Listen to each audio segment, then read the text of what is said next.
Kumusta mga ka-showbiz? Isang malungkot na balita ang gumulantang sa mundo ng showbiz kagabi dahil ang ating superstar na si Nora Aunor ay sumakabilang buhay na.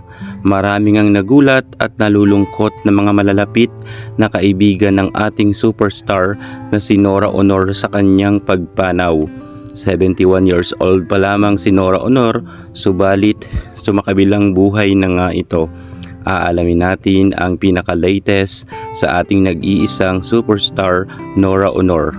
Panoorin nyo ang ating vlog hanggang sa dulo para magkaroon kayo ng update sa nag-iisa nating superstar sa kanyang pagpanaw. Atin rin aalalahanin ang mga naging ambag ng nag-iisang superstar sa mundo ng showbiz, kung gaano ba siya kabeterana. Pero bago ang lahat, subscribe ka muna, click ang ating notification bell para lagi kayong updated sa lahat ng issue sa showbiz.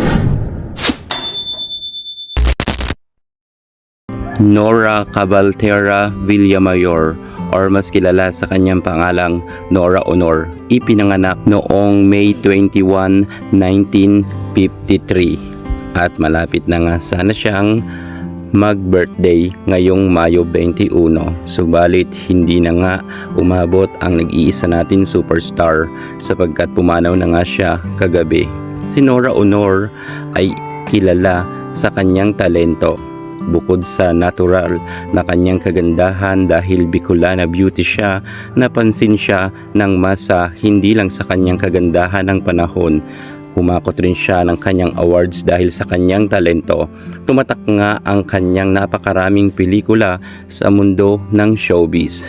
Ang floor contemplation ay talagang pinag-usapan ng panahon nga ni Nora, kahit sobrang sikat na rin ang ibang mga artista ay nakipagsabayan talaga ang nag-iisa natin superstar. Halos 50 years na nga siya sa industriya ng showbiz, kung kaya sobrang dami niya nang nagawang mga pelikula. Hindi rin natin matatawaran ang kanyang iconic movie na Himala, kung saan ay salit-salin na nga itong ginagaya ng ibang mga artista, pero mas tumatak talaga ang ating nag-iisang Nora Aunor.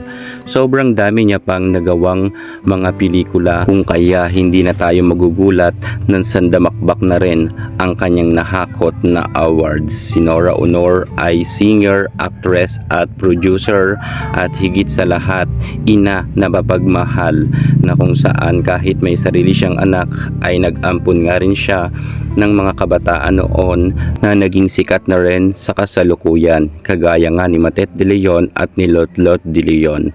Pumanaw man si Nora Aunor, pero mananatili ang kanyang ambag sa industriya ng showbiz.